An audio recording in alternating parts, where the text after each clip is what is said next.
Hello, everyone. My name's Kyle. I'm the Vice President of Events here at the Carleton AI Society. Today's workshop is the Maximum Likelihood Estimate workshop. We'll be talking about maximum likelihood estimates on univariate Gaussian distributions and multivariate Gaussian distributions. Very technical talk today, but we're looking forward to it. I have Abdullah here today, who will be taking over the slides in just a minute to lead this workshop. So if you have any questions, feel free to use the Q&A option. You can find that at the top right of your screen and ask away any questions throughout the event. And yeah, enjoy the event. Here's Abdullah. Hi everyone. I guess I'm live. Let me just share my slides. Cool. All right. Should we start now or should we wait a couple of minutes? Oh, we could start now. We got a few people here, so we should be good to go. Okay, so I'll start a bit slowly. So, hi everyone. Today we're going to discuss maximum likelihood estimation. This is going to be actually the first of 3 different lectures that we're going to have this term, and hopefully you'll enjoy all of them. The topics are going to be somewhat basic machine learning topics, while in the second term we'll discuss more state-of-the-art approaches. One thing to remind you of is we do have our Carleton AIX competition, which is our first ever Kaggle competition. Please do check it out. I'll give you more details at the end of the slides, but you can check the following link for information, deadlines, rules, prizes, and so on. The next 2 talks that I will be giving this term are basically going to be on clustering, where I'll compare 2 different approaches, K-means and Gaussian mixture models, on the 1st of November. And 3 weeks after that, I'm going to have a talk on dimensionality reduction, where we compare principal component analysis with linear discriminant analysis. This is also sometimes known as Fisher discriminant analysis. This is going to take place on 22nd of November.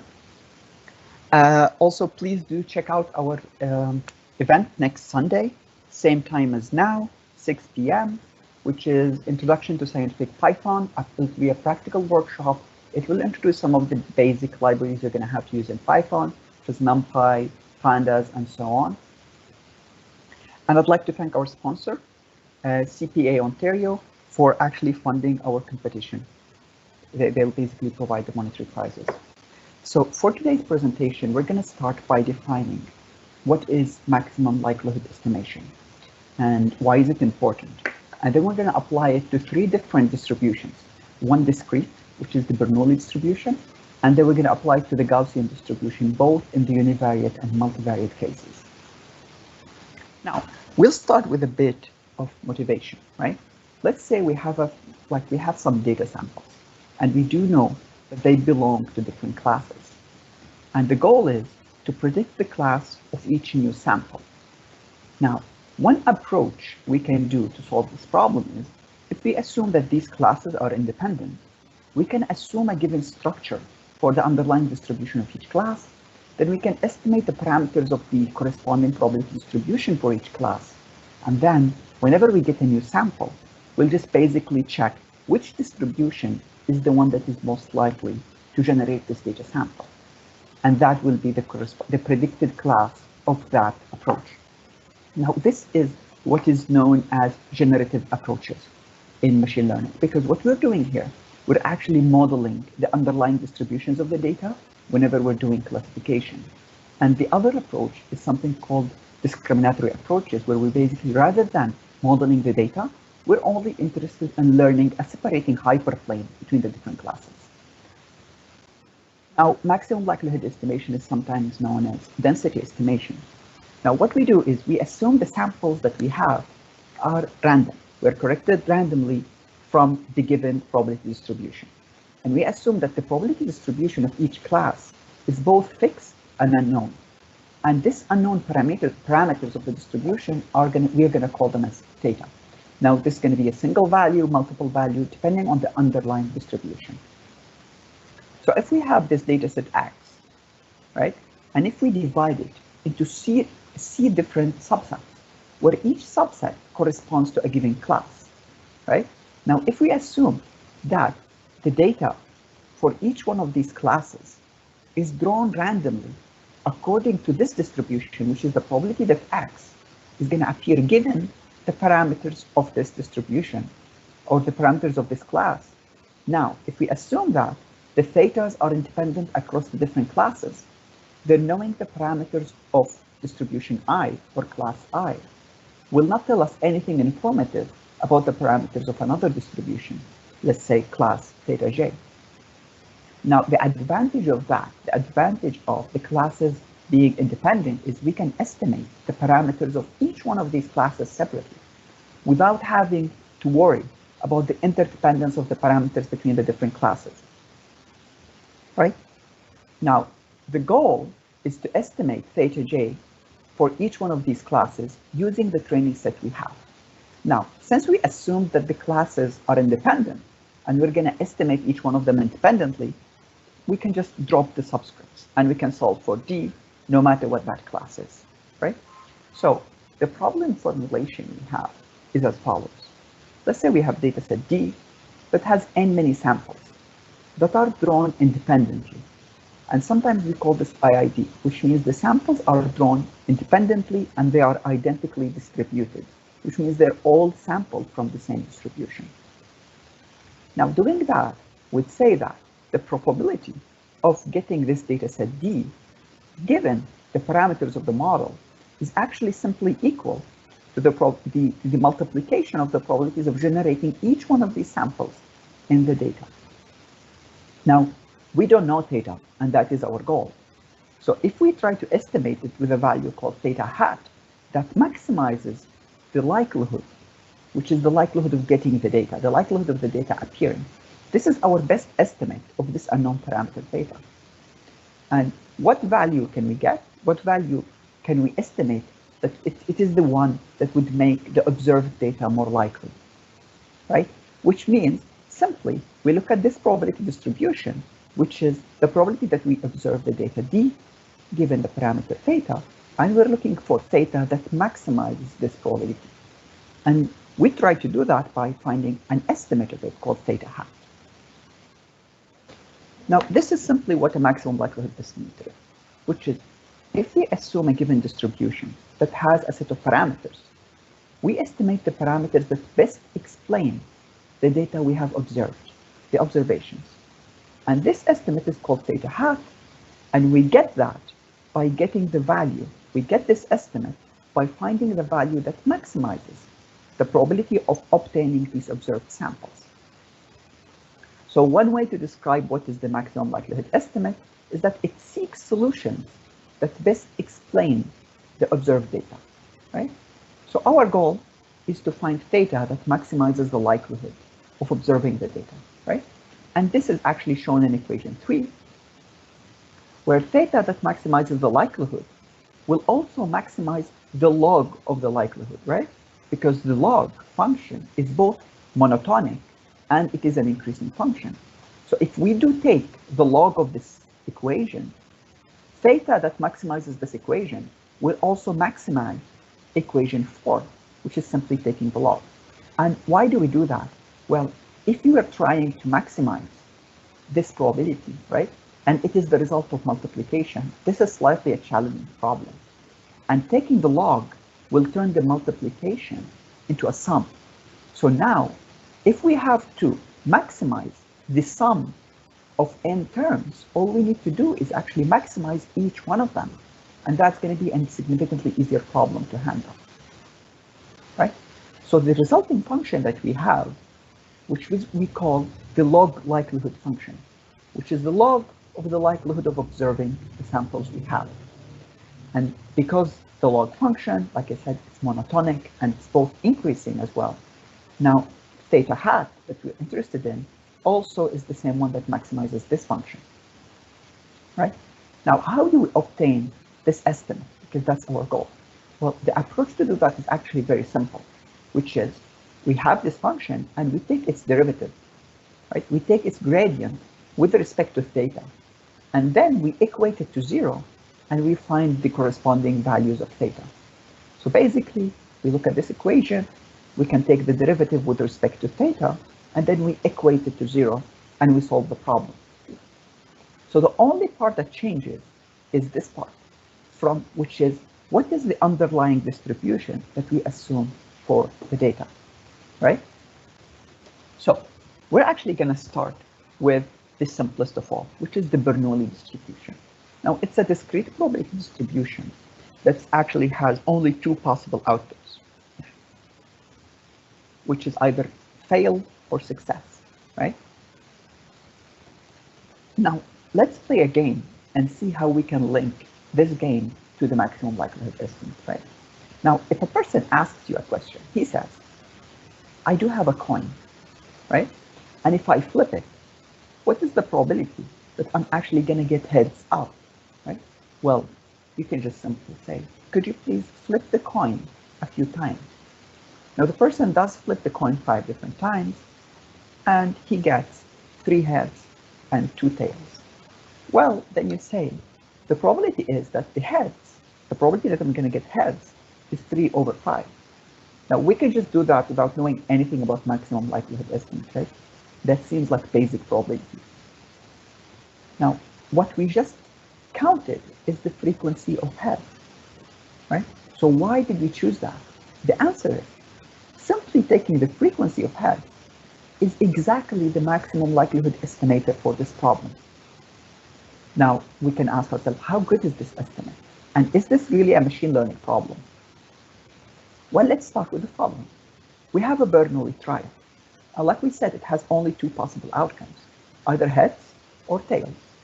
Now, if we assign the value theta to heads, then the probability of heads is theta, and the probability of tails is 1 minus theta. Now, we do flips to produce the actual data set. And these flips are independent and they're identically distributed, because each one of them is coming from a Bernoulli trial. Now, our maximum likelihood estimator is the one that's going to choose theta, which will maximize the probability of observed data. Now, the data is observed from the flips simply has alpha h many heads and alpha t many tails. This is just a scalar number that counts how many times did we get heads, how many times did we get tails, right? And since the model is Bernoulli, we only need to find theta, and this is the learning problem, which is simply an optimization problem. Now, once we estimate theta, we can predict the probability of the next flip. We're getting heads, we're getting tails, and we can even do more than that. We can also predict that the number of heads, we can predict how many heads will we get in the next 100 flips, and the next 200 flips. So let's just solve it as a maximum likelihood estimate problem. Let's choose theta that maximizes the probability of the observed data. Well, if you look at this equation, this is the probability of observing data d given the parameters theta. And as you can see, since we said theta is the probability of getting heads, so it is theta to the power of alpha h, which is the number of times we observe heads, multiplied with 1 minus theta raised to the power alpha t, which is the number of times we have observed tails. So to get the maximum likelihood estimate, we want to get theta that maximizes the likelihood of observing the data, and we take the log of that. So if we take the log using the properties of logarithm, we can just basically, this alpha h will go down and this alpha t will go down. So we will get the following equation, right? Now again, why are we taking the logs? Well, because joint probabilities are usually in the form of multiplications and exponents, as we've seen here. So taking the log will transform this multiplication into addition, which will make the equations much easier to manage. And we'll see that actually here.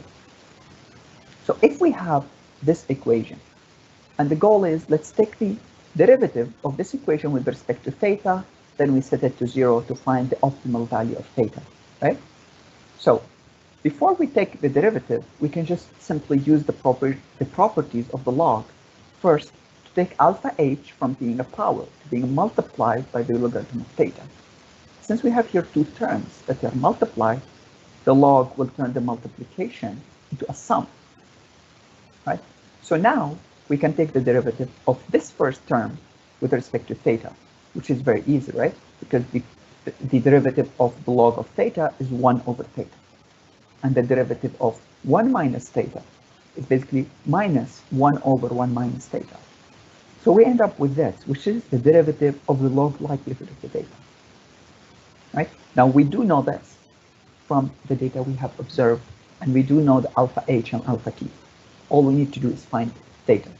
So we equate this term to 0, and if we just do some basic algebraic manipulation, we will reach the following equation, which is the maximum likelihood estimate of theta is alpha h divided by alpha h plus alpha t, which is simply the frequency of getting heads divided by the total number of flips we have done. So what does this represent? If you look at the x-axis here, which is all the possible values of theta, because it takes anything between 0 and 1, and this is the likelihood of observing our data. What we are interested in is finding the value of theta that maximizes the log likelihood of observing our data. And that is this equation, given the derivation you just had. So your answer is going to be the following equation, and you just plug in here 2 plus 3 over 3 here, so we get 3 over 5. So the person says, while you have been doing all these calculations, right, I flipped 50 times, and 30 of them I get heads. He asked, what is your answer now? So you simply say, well, my answer is still 30 over 50, which is equal to 3 over 5. So my answer did not change. So he asks you an interesting question, which is, well, did I waste my time flipping the data more? We say no, on the contrary, the more data, the better. And why is that? Well, that comes from a bound on the quality of the estimate we have. It's called Hoeffding's inequality. Now, if we call the number of observations we have n, and we have our estimate theta, right? This is theta hat. This is our estimate of the actual theta of the distribution. And we call theta star the true parameter we're trying to estimate, right?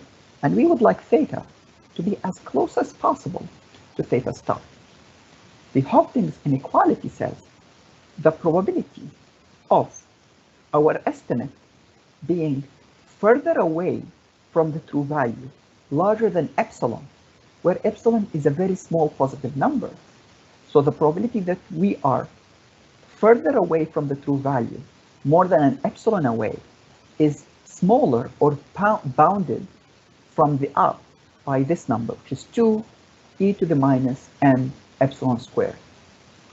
So you can see here, like, obviously we want this probability to be as small as possible, because we don't want, with very high probability, that our estimate is far away, significantly far away from the true value, right? So what can we do to make this bound tighter? Well, as the value of n increases, this whole term, the value is going to decrease because we have a minus here. So as a result, this value is going to go smaller and smaller. So as a result, this probability in whole is going to get smaller as well. So now we have something even very interesting, which is called, what is the probability, or something called probably approximately correct. Now the person says to you, I want to know theta within a margin of error epsilon, which is equal to 0.1, where the probability, so I'm going to be, this probability is with probability at least 1 minus sigma, which is 0.95, right? So let's say it again. I want to know theta within 0.1 range of error with probability at least of 0.95. So how many flips do I need to switch the coin, to flip the coin, in order to get this estimate? How big do I need to set n? So we simply look at this Hoeffding's inequality, right? Now epsilon is 0.1, is given by the request of that person, and this term has only two things, epsilon, which we know is value, and he said he wants our estimate to be within 0.1 with probability larger than this, which means we are outside of this range with probability 1 minus 0.95, which is equal to 0.05. So if we take this part, which is 2 e to the minus n epsilon squared, we equate it with 0.05, or we actually bound it from the top with 0.05, we can isolate n. And when we do isolate n, we can get the following fraction by just doing some basic algebraic manipulation. So we end up with a value 190. So if you want your estimate to be within 0.1 of the true value with probability 0.95, you have to flip the coin at least 190 times. So now I'm just going to stop and check the questions to see if there are any questions here. Okay, there are none. Good. Now we're going to switch to the continuous case. Well, what if we have a continuous variable that we're measuring, right? What should we assume the underlying distribution is? And the answer in most of the cases is Gaussian. And the reason we do choose the Gaussian to be the underlying distribution is more than one. The first thing is that the Gaussian distribution is actually has many nice mathematical properties. For example, the Fourier transform of a Gaussian distribution is a Gaussian distribution. The product of Gaussians is also Gaussian. The summation of different Gaussian distributions is Gaussian. You can do any linear transform on a Gaussian distribution, and the resulting distribution will still be Gaussian. And the second reason is something called the central limit theorem. Now, this is a very interesting theorem that says, if you have d many distributions, we don't care what's their underlying shape, what's their underlying distribution. If you have d many of them, and you sum them up, the shape of the sum is going to look like a Gaussian distribution as the number of these distributions will go to infinity. Right? Let me show you an example, right? So if you have a uniform distribution like this, and we have one of it. Now, if we generate many more, if we generate 10 of them and we sum them up, this will be the shape of the sum. And you can see that it does look like a Gaussian distribution. If you add 100, it's going to look even more like a Gaussian distribution. So that is why whenever we don't know the underlying distribution, we have no information on it. In a continuous case, we make the assumption that it is Gaussian. So the Gaussian distribution is given by the following equation, which is the probability of observing sample X depends on parameter theta, which is in this case two different things. This is the mean, U, and the standard deviation sigma, which is given by the following equation, which is 1 over square root 2 pi multiplied with the standard deviation. And this whole thing is multiplied with e to the power minus 1 over 2. We take the distance between the sample and the mean, we raise it to the power 2, and we divide by the variance. So the unknowns in the case of a Gaussian distribution are actually two different scalar values. One is called the class mean, and the other one, the class variance. Now, the Gaussian distribution looks something like this, right? So you can see it has a bell-shaped curve. And here, this is the mean of the distribution. And you can see most of the values are concentrated around the mean. And as we move further and further away from the mean, it is less likely that we will get samples from this distribution. In fact, 99.7% of the data is within 2 or 3 standard distributions from the mean. So most of the data is centered around 2 standard deviations from the mean. Now, changing the mean simply shifts the Gaussian distribution, while changing the variance actually changes the shape, how sharp it is, how extended it is. So the smaller the value of the variance, the more sharp it is. The larger it is, it's going to be a very, very long distribution. It has more heavy tails from the side. So the problem is we have these data samples, which are in red. And we would like to know, we'd like to fit a Gaussian distribution to these samples, the one that will maximize the likelihood of observing these samples. That is our goal here.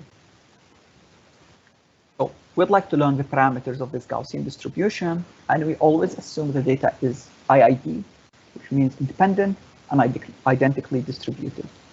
The parameters we have to learn is the mean and the standard deviation. So the probability of observing this IID samples, which are from x1 till xn, actually equals simply the multiplication of the probability of observing each one of them.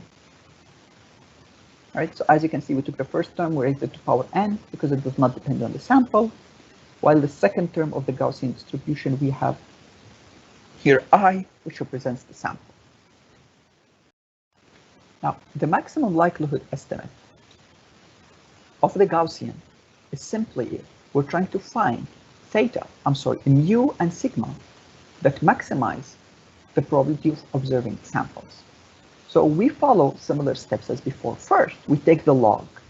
And here, the log is going to do two things. First, it's going to turn this multiplication into a sum. You see, we have one term here and another term here. And it's going to turn this multiplication into a summation, making the job easier, and it's going to get rid of this power e. Now, we have two different parameters to estimate. So first, we will take the derivative of the log likelihood of the data with respect to the mean. And then we equate it to 0, and we find the corresponding value of the mean. So this is the log likelihood of the data. And as you can see, the first term does not depend on mu. It does not depend on the mean. So when we take the derivative, this term will go away. The second term, however, does depend on the mean, right? So when we split these two terms, we take the derivative with respect to this one, that's going to be 0. When we take the derivative with respect to this term, basically the power 2 will come down, they will cancel some terms with each other, and we end up with this, which is the sum of all the elements, their distance from the mean divided by the variance. Now to get the value mu, we equate it to 0. And this is obviously not going to be equal to 0 because we're assuming we have some kind of defined variance. We get this value here, we isolate them, and we get the following final equation 2 and 1, which says that the maximum likelihood estimate of the mean of the data is simply, we take all the samples, we add them up, and we divide by the number of samples. And here, we repeat the same process again, but this time for the variance. So we take the derivative with respect to the standard deviation, right? So in here, the process is going to be slightly longer and has more algebraic manipulation because this term also depends on sigma, right? So we take the derivative with respect to this term, we end up with n over sigma. We take the derivative with respect to the second term, and we get the following equation, and we simply isolate sigma on one side, and we keep all the other terms on the other side after equating to 0. Now, what we do get in the end is the following, which is the maximum likelihood estimate of sigma equals 1 over n, which is here the number of samples, of the summation of the distance of each element to the mean raised to the power 2. So if we take the results of both of the previous steps, we get the following, that the maximum likelihood estimate for Gaussian parameters are these two following two.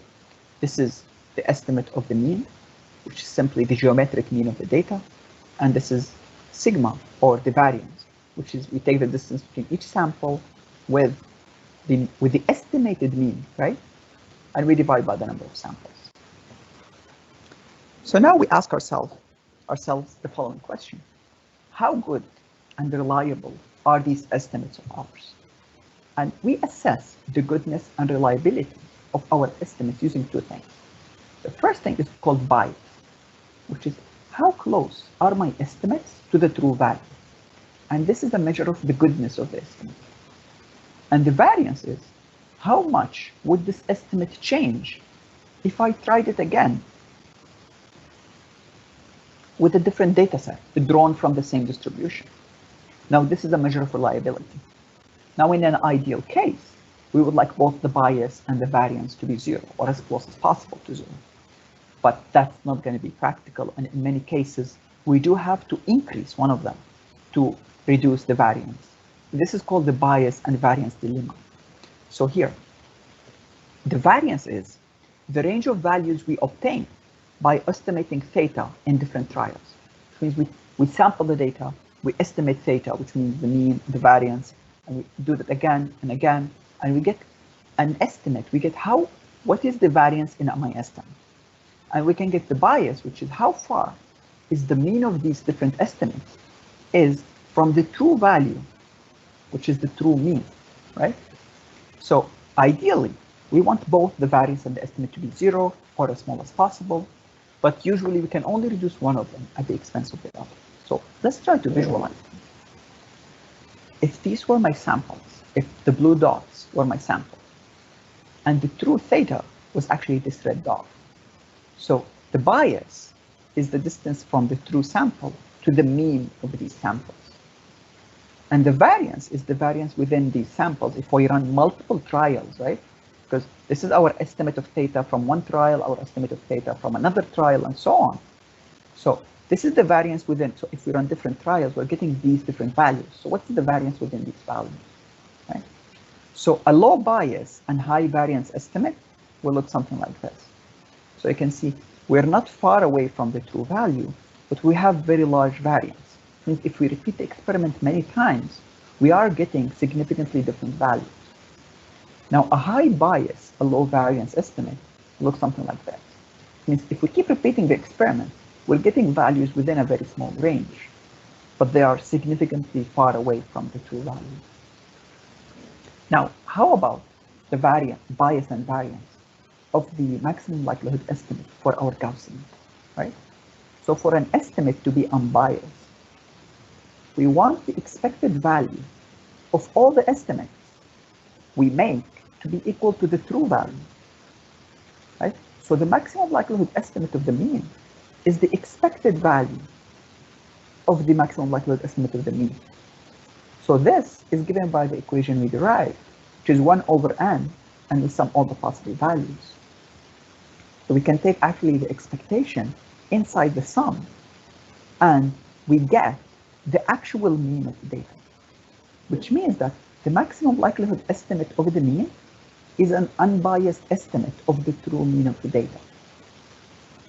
However, in the case of the variance, if we take the expected value of the variance, which is given by the equation we derive, which is 1 over n, the sum of the sample minus the estimated mean raised to power 2. I'm sorry, I think this 2 should be outside. This is a typo. What we do get is the following. We get the following equation, which is n minus 1 divided by n multiplied with the variance, which is not equal to the true variance of the data, which means our maximum likelihood estimate of the variance is actually a biased estimate of the true variance, because the expected value of this estimator is not equal to the true parameters. And in part, this is due to the fact that here we use our estimated mean rather than the true mean. However, if you look at this equation, as n goes to infinity, the value of this fraction is going to be very close to 1. As a result, the estimated variance is going to be almost equal to the true variance. So this justifies using this variance, this estimate of the variance. But if we do want to get an unbiased variance estimator, we simply replace the 1 over n with 1 over n minus 1. Because if we take the expected value of this estimator, we actually end up with the true value of the variance. So now we have two different estimates of the variance matrix or the variance value scaling. Which one of them is correct? Well, we usually prefer the unbiased one. But the unbiased estimate is also just an estimate. And there is no such thing as more correct, because these two estimates are just different. And as the number of samples grows, these two estimates will approach each other. So now we're going to have some kind of an example to show you how we use maximum likelihood estimate to do classification. All right. So let's assume the following. We have many classes. So the probability here, we're interested in finding the probability of getting sample X generated by class I. Well, it is equal to the probability of sample X being generated by class I multiplied with the probability of class I. So if we do take the log of both sides of the equation, this product will turn into summation. And if we assume that the underlying distribution of each one of the classes is actually a Gaussian, then we can plug in a Gaussian here in terms of here in place of this one. And when we simplify, we get the following equation, which is the log likelihood of observing the sample is actually equal to this fixed term. Now this term which depends on the variance, this term which depends on the variance and the mean, and this term which depends on the prior probability of observing the class CI. Now, I'll go into details a bit more for each one of them. Now, if we had samples, D, we had n of them. And for each sample, this is the sample and this is the corresponding class, which means y, k of I equals 1 if sample x actually is drawn from class I, and it is equal to 0 if sample x is drawn from class J, right? So the maximum likelihood estimates are as follows. The prior of each one of the classes is simply how often did we observe these classes, right? So if you have 100 samples, for each class you have 10 of them, so you have 10 over 100. And this is simply the mean.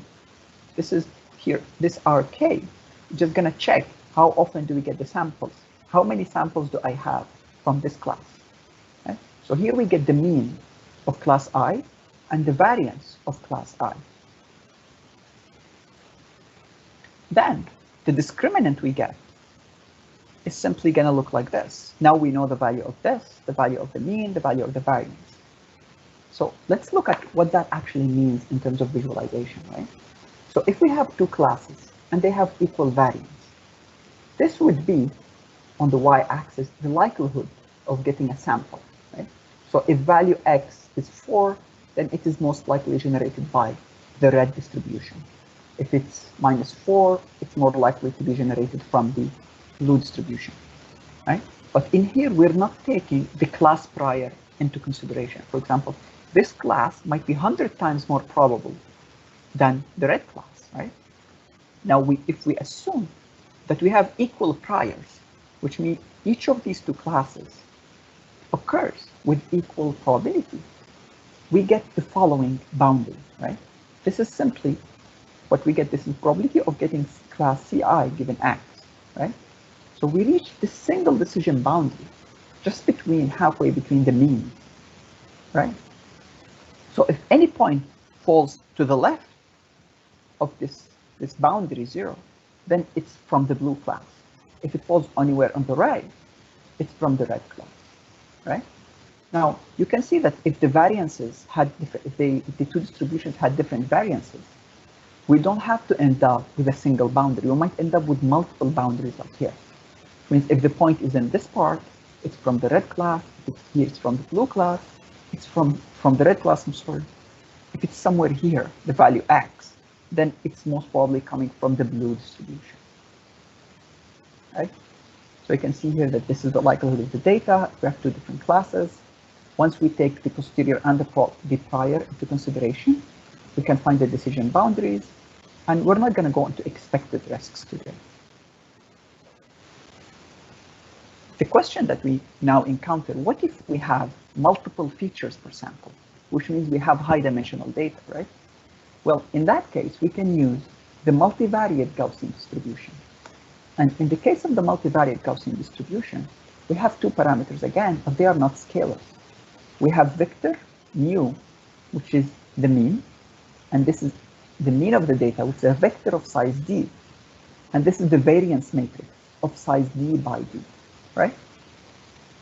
And the whole distribution is given by the following equation. Now, as you can see, it's the same, roughly, 1 over square root 2 pi multiplied by, we take the determinant of, or we take the, I'm sorry, take the variance matrix raised to power 1 over 2, and we have e to the minus 1 over 2.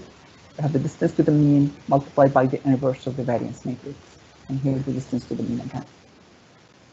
Now, if we do follow the same steps as we did for the univariate Gaussian distribution, which means we take the log of the likelihood, then we take the derivative and we equate it to 0, right? So taking the log would give us the following equation. If we take the derivative with respect to mu and sigma, and we equate to 0, we in the end reach very similar equations. Now the derivation is slightly longer in this case, but the results we end up with are the same.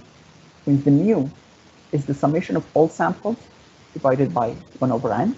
And keep in mind, this is a vector now. This is not a scalar value. And the maximum likelihood estimate of the variance is actually the same, because 1 over n is summation of all the possible samples we have, and we take their distance to the estimated mean, right? Now, if we want to get an unbiased estimate of the variance, we can replace the 1 over n with 1 over n minus 1, just like we did before. Just to give you like a hint of how the covariance matrix, the values of sigma affect how the shape of the Gaussian.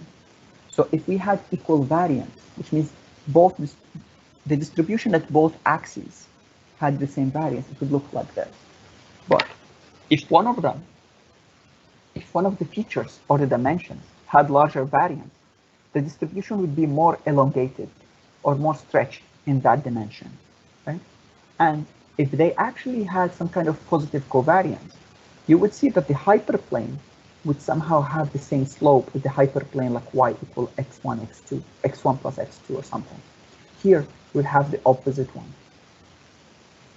So if we estimate the likelihood of each one of them, we can find easily this decision boundary that can help us again with the same classification problem. Now, to wrap up, everything we have done so far assumes that we have some knowledge of the underlying distribution, right? But what if our assumption is wrong? What if we assume the data to be Gaussian, but it wasn't Gaussian, right? If we assume that the model follows a given distribution, but our assumption is wrong, unfortunately, our resulting classifier will be non-optimal, right? So I'll just compare now the maximum likelihood estimate with another method that we didn't get a chance to discuss today. So the maximum likelihood estimate really requires us to keep all the data we have, because we are going to use it when we're estimating the parameters. And if we suddenly get more data, it's going to be very difficult to update the estimates. We have to redo all the work from scratch. And if we also have other evidence about the data, it is very hard to incorporate it with our assumptions, with our estimations. So that's why also the maximum likelihood estimate always gives us one value, which means when we estimate the mean, we get a single value for the mean. We always get a single measurement.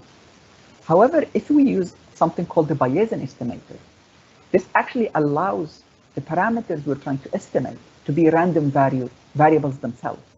So if we're estimating theta, theta is going to be a random variable. It's not going to be a fixed unknown value anymore. And it also allows us to have multiple evidence, and we can iteratively update our estimates. Before we go to questions, I'd like to remind you again that we have our Carleton AI Society competition. I just have to read this from my notes, right? So this is actually CAIS is our first ever Carleton AI Society Kaggle competition. It's a chance for all Carleton University students to get hands-on experience in data science, machine learning, and so on. We hope that you would enjoy it. Please do check out our link for more details. The teams with the top 10 scores on the leaderboard will actually go to the next phase of the competition. And the next phase, it will consist of these teams presenting their work or their winning solution to a panel of experts.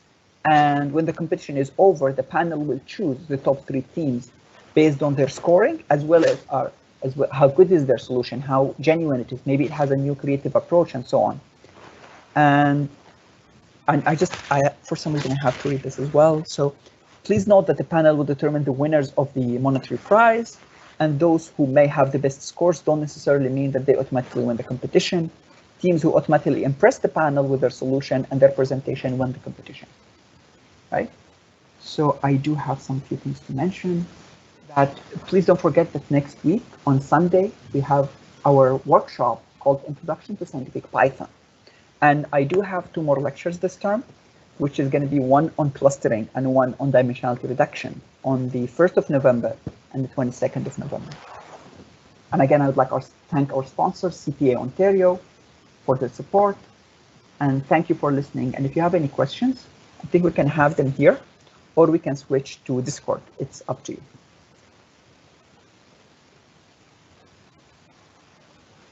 Hi, Kyle. I think I'm over here. Hello, are you all done? Awesome. Great workshop. I'm just copying and pasting the links now for your other two workshops. It was clustering and then dimensionality reduction, right? Yes. Yeah. Paste. There we go. Enter. There it goes. Okay. I don't see any questions, but we can give it a few minutes. But yeah, I mean, if you'd rather switch to Discord, that works too. Whatever you're up for. Sure. Which channel on Discord are we planning to switch to? Probably just general. Okay. I had one that said like after workshop, but it just general works. Whatever works. Okay. Let's I will post the event tonight on YouTube, so you'll be able to see all that fun stuff. Thank you. So. Oh, there's new questions. Saying thank you. Kelvin, you just asked about voice chat. That's fine. You can just ping one of us in Discord and we'll reply as well. Don't worry.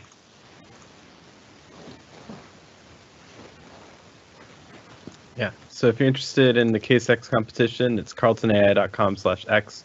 Really easy to get to. And then next week's workshop is great if you want to get started in the what's it called, in the competition as well. Introduction to Scientific Python will be a great introduction.